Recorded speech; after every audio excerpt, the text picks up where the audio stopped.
Hi అండి. ఈరోజు కథ పేరు 'అత్తగారి దీవెన'. అంకితకు హడావిడిగా అనిపించింది. ఇన్నాళ్ల తర్వాత వాళ్ళ అత్తగారు తమ ఇంటికి వస్తుంది. శ్యామలమ్మ గారికి 75 ఏళ్లు వచ్చాయి. నలుగురు కొడుకులు. అయినా ఎన్నడూ ఆమె కోడళ్ల దగ్గర లేరు. శ్యామలమ్మ నలుగురు కోడళ్లతో 10 ఏళ్లు కలన ఉన్నారు. బంగార్రాజు గారు ఎవరి పనులు వారికి అప్పగించి వేరే పెట్టేశారు కొడుకులను. శ్రీనివాస్, దామోదర్, మురళి, శ్రీధర్ ముగ్గురికి వ్యాపారాలు పెట్టించారు. శ్రీధర్ మాత్రం జాబ్ చేస్తూ హైదరాబాద్లో ఉంటున్నాడు. మొదటి కొడుకు శ్రీనివాస్. అతని భార్య అంకిత మృదు స్వభావి, తొందరపడి మాట అనదు అని పెంచుకోలేదు. రెండవ కొడుకు దామోదర్. అతని భార్య ఆమని తొందరపాటు మనస్తత్వం అన్నీ జయించగలదు. మూడవ కొడుకు మురళి. భార్య ఇందుమతి అయినింటి పిల్ల, అన్నీ తెలిసి మసలుకునే తత్వం. నాలుగో కొడుకు శ్రీధర్. భార్య ఈశ్వరి ఖరాఖండి మనస్తత్వం, గెలవాలన్న తపన కలిగిన మనిషి. బంగార్రాజు గారు చనిపోయాక శ్యామలమ్మ గారిని కొడుకులు రమ్మన్నా ఆమె రాలేదు.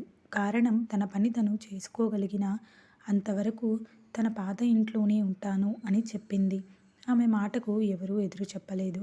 ఇన్నేళ్ల తర్వాత తన కోడళ్ళు వచ్చాక వారి ఇళ్లల్లో తలకో నెల ఉంటూ కాలం గడపాలని నిర్ణయించుకున్నారు ఆమె.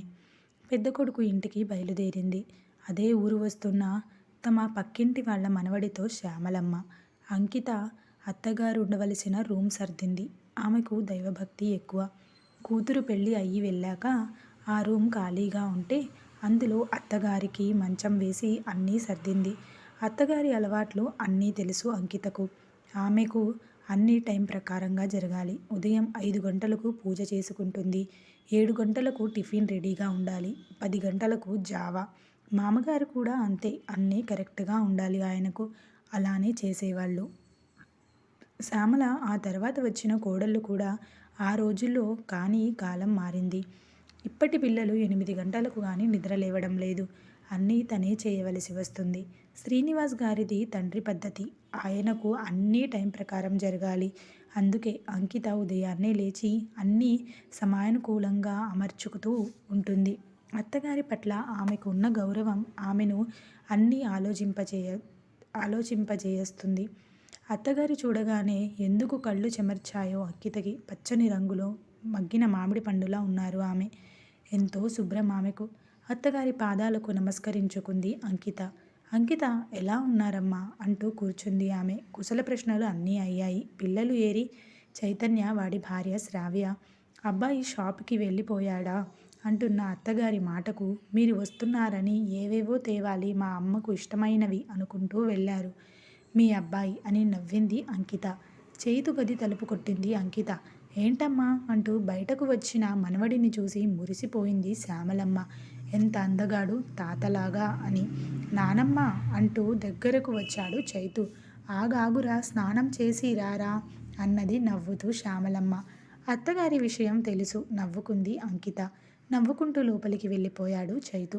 శ్యామలమ్మ గారికి ఆమె భర్త బంగార్రాజు గారు చెప్పిన మాటలు గుర్తుకు వచ్చాయి. నీ బిడ్డల ఇళ్లకు వెళ్ళినప్పుడు అక్కడి పరిస్థితులు అర్థం చేసుకో. అంతే, ప్రశ్నించే ఇది మాత్రం నీకు లేదని గ్రహించు అని చెప్పారు. శ్యామలమ్మ గారు అదే ఆచరించాలి అనుకుంది. శ్యామలమ్మ గారికి తనకిచ్చిన గది వాతావరణం బాగా నచ్చాయి. కోడలు చాలా పరిశుభ్రంగా ఉంటుంది. ఎక్కడివి అక్కడ అమరుస్తుంది. దేవుడి పటాలు, సామానులు, ఎత్తుపీట అన్నీ అమర్చింది. తనకే లోటు లేదు. ఒక పక్కనే అలమారాలో కొబ్బరి నూనె, దువ్వెన, వాడుకునే సబ్బు, టూత్ పేస్ట్ కావాల్సినవన్నీ ఒక పక్కగా పెట్టింది. కిటికీలో నుండి బయటకు చూస్తే అన్ని చెట్లు అందంగా కనిపిస్తున్నాయి. రోజు ఈ టైంకి రామకోటి రాసుకుంటుంది. అత్తగారికి రాగిజావ తీసుకొచ్చి ఇచ్చింది అంకిత.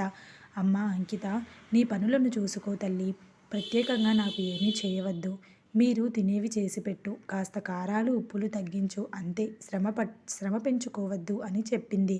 నాకేం పని అత్తయ్య, మీకేం కావాలన్నా అడగండి అని నవ్వుతూ వెళ్ళింది అంకిత. ఇంతలో శ్రీనివాస్ వచ్చి శ్యామలమ్మ గారి దగ్గర కూర్చున్నాడు. తల్లితో ఆనందంగా కాసేపు మాట్లాడాడు. అమ్మ నేరేడు పళ్ళు అంటే నీకు ఇష్టం కదా, ఇక్కడ బాగా దొరుకుతాయి అంటూ తల్లికిచ్చాడు. ఇదిగో బాదం పప్పులు, కిస్మిస్, ఇవి అమ్మకు నానబెట్టి ఇస్తూ ఉండు అని చెప్పాడు భార్యకు. అమ్మ, నాకు వర్క్ ఉంది అంటూ ఫ్రెష్ అవ్వడానికి వెళ్ళిపోయాడు శ్రీనివాస్. చైతన్యకు 2 పిల్లలు. 2 స్కూల్కి వెళ్ళిపోతున్నారు. శ్రావ్య బయటికి వచ్చినట్టు కూడా కనబడలేదు.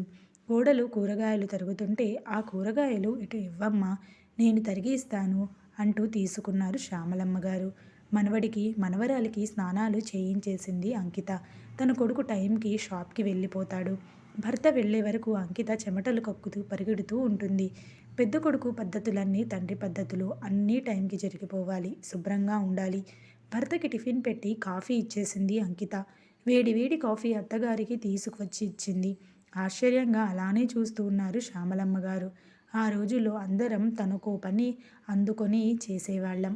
అప్పుడు మిక్సీలు గట్రా ఏవీ లేవు. అందరూ కలిసి చేసేవారు. కాబట్టి ఒకరి మీదే శ్రమ పడేది కాదు. పిల్లలకు చకచకా టిఫిన్ తినిపించింది అంకిత. ఒక పక్క తినిపిస్తూనే దోశలు వేస్తూ ఉంది.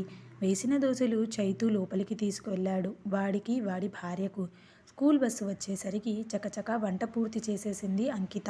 చిన్నికి బంగాళదుంప వేసి వండితే అన్నం ఇష్టం అత్తయ్య అంటూ అంకిత అత్తగారు కట్ చేసిన బంగాళదుంపలు తీసుకెళుతూ ఒక చిన్న రైస్ కుక్కర్లో మనవరాలికి విడిగా వండింది.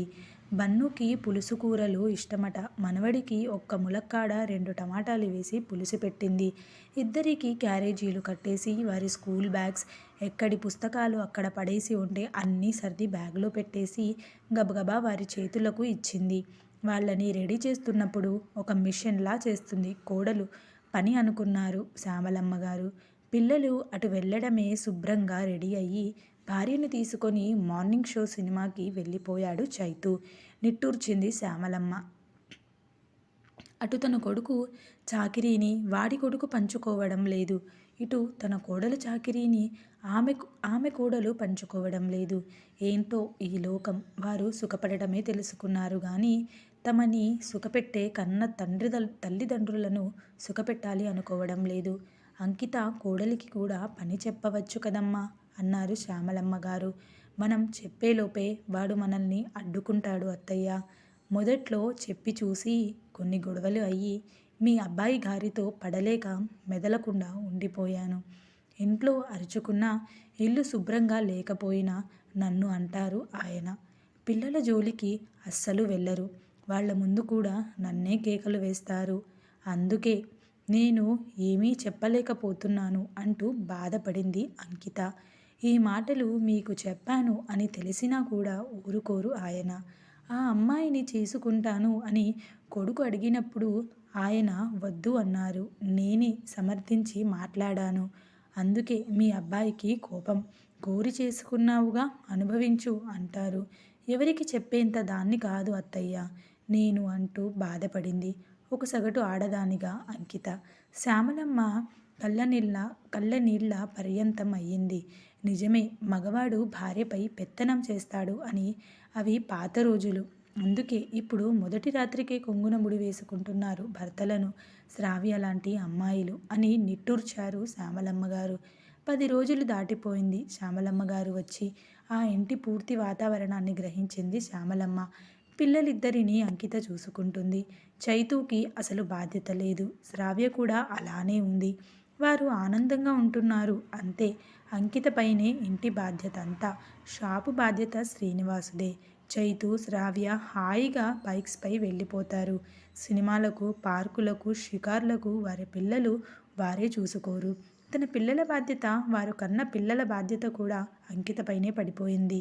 తన కొడుకు తనలాగా కష్టపడకూడదు అనుకున్నానే గాని శ్రీనివాస్. అందువల్ల తనకు సుఖం లేకుండా చేసుకున్నాడు ఈరోజు. కొడుకు ఇష్టపడ్డాడు అని ఆ అమ్మాయిని కొడుక్కిచ్చి పెళ్లి చేసి మరీ తిప్పలు పడుతుంది తన కోడలు. ఏం పెంపకం! ఆడపిల్లలను పెంచడం అలాగేనా అని శ్రావ్యను పెంచిన వారి పట్ల ఆశ్చర్యం కలిగింది శ్యామలమ్మకు. అత్తగారు వెళ్ళే రోజులు దగ్గరకు వస్తుంటే బాధ అనిపించింది అంకితకు. ఆమె ఆ వయసులో కూడా కూరగాయలు తరిగి ఇచ్చేది. చిన్న చిన్న సహాయాలు చేసేది. నిజానికి ఆమె వల్ల అంకితకు ఏమీ ఇబ్బంది కాలేదు. శ్రీనివాసుకి అమర్చినట్టే కదా ఆమెకు కూడా. వెళ్ళే రోజు అంకితను పిలిచి జాగ్రత్తమ్మా అంకిత, నీ ఆరోగ్యం ఎవరూ చూసే రోజులు కాదమ్మా, ఈ బాధ్యత తెలియని రోజులు అని కోడల్ని దగ్గరకు తీసుకొని కన్నీరు పెట్టుకున్నారు ఆమె. ఈ మాటలకు ఎక్కడ లేని దుఃఖం వచ్చేసింది అంకితకు. నిజానికి ఆ ఇంట్లో తన కష్టాన్ని గుర్తించేవారు ఎవరూ లేరు. ఒకప్పుడు తనను ఇలా తీర్చిదిద్దిన అత్తగారు ఈనాడు తను కష్టపడుతుంటే చూడలేకపోతున్నారు. నిజమైన ప్రేమ ఆమెదే అంటూ కన్నీరైపోయింది అంకిత ప్రాణం. ఉండవచ్చుగా అత్తయ్య అంటూ అడిగింది అంకిత. శ్యామలమ్మ గారు రెడీ అవుతున్నారు గదిలో. శ్రీనివాస్ వచ్చాడు లోపలికి. అప్పుడే వెళ్ళిపోవాలా ఏంటమ్మా అంటూ బాధపడ్డారు. శ్రీను, ఒక మాట చెప్తాను వినురా. నీ భార్య కూడా సుఖపడాలి అని అర్థం చేసుకో. మీ నాన్నగారు ఎవరి తిప్పలు వారివి మాట్లాడవద్దు అని చెప్పారు. కానీ నాకు ఒక తల్లి ప్రాణం ఉంటుంది కదరా. నేనిచ్చే సలహా ఒక్కటే. ఈరోజు నువ్వు నీ భార్య కష్టపడుతున్నారు. ఆనందంగా జరిగిపోతుంది నీ కొడుకు సంసారం. కానీ వాడికి బాధ్యత తెలియడం లేదు. అది అర్థం చేసుకోవాలి నువ్వు. నీ మాటలు గట్టిగా ఉన్న మనసులో కొడుకు పట్ల తెలియని గారాబం ఉంది. అది కరెక్ట్ కాదు. రేపటి రోజున వాళ్ళు ఎలా బ్రతుకుతారు? కష్టం ఎలా అర్థమవుతుంది? అప్పుడు మరింత బాధలు పడతారు వాళ్ళు. బండికి 2 ఎద్దులు ఉన్నప్పుడు సాగుతుంటే బండిలో కూర్చున్న వారికి ఏ బాధ తెలియదు. కానీ అదే ఎద్దులు ఏ దారి కా దారి అయితే బండిలో ఉన్నవారు ఒక్కసారిగా కింద పడిపోతారు. అప్పుడు మరింత కష్టాల పాలవుతారు. అర్థం చేసుకో. నీ కొడుకు సంసారాన్ని వేరుగా పెట్టు. వాళ్ళ బాధ్యతలను వాళ్ళు నిర్వహించుకునేలాగా చెయ్యి. మీ నాన్నగారు చేసినట్లే ప్రతి ఒక్కటి మీ నాన్నగారి పనులు నేర్చుకున్నావు. ఇది మాత్రం ఎందుకు వదిలేశావు? ఇకనైనా వారి కష్టాన్ని వారికి అలవాటు చెయ్యి. ఎన్నాళ్ళు కష్టపడతారు మీరు? నీ కొడుకుకి నేను చెప్పకూడదు. నువ్వే చేయాల్సింది చెయ్యి. వాడికంటూ ఒక ఆసరా చూపించి వాడి సంసారాన్ని వాడే దారికి తెచ్చుకునేలాగా నువ్వే చేయాలి. విడిపోవడం తప్పు కాదు. బాధ్యత లేని పిల్లలకు బాధ్యత తెలియజేయడమే మంచిది. అందుకోసం విడిపోయినా పర్వాలేదు అంటూ కన్నీళ్లతో చెప్పారు శ్యామలమ్మ గారు. శ్రీనివాస్కి కళ్ళు తెరుచుకున్నాయి. కళ్ళ ముందు బిడ్డలు ఉంటున్నారులే, అదే ఆనందం అనుకున్నాడు గాని తర్వాత భవిష్యత్తు ఎలా ఉంటుంది అన్నది గ్రహించలేకపోయాడు. కొడుకు మీద పిచ్చి ప్రేమతో. అలానే నా భార్య కష్టాన్ని కూడా నేను గ్రహించలేదు అంటూ ఆలోచిస్తూ కళ్ళ నీళ్లు పెట్టుకున్నాడు. తప్పకుండా అమ్మా, ఈసారి నువ్వు వచ్చేసరికి నువ్వే చూస్తావు అంటూ నవ్వాడు శ్రీనివాస్. రెండవ కొడుకు దామోదరం వచ్చాడు తల్లిని తీసుకెళ్లడానికి. జాగ్రత్త అని చెప్పి సెలవు తీసుకుంది శ్యామలమ్మ. అత్తగారు వెనక్కి తిరిగి చూస్తూ కోడల్ని కొడుకుని బాధతో కళ్ళు తుడుచుకుంటూ వెళ్ళిపోయింది రెండో కొడుకుతో. దీని సెకండ్ పార్ట్ మళ్ళీ నెక్స్ట్ రేపు వస్తుంది. ఈ కథని ఇలానే ఫాలో చేసి నా ఛానల్ని సబ్స్క్రైబ్ చేసి ఇలాంటి మరిన్ని వీడియోస్ కోసం ఒక లైక్ చేసి షేర్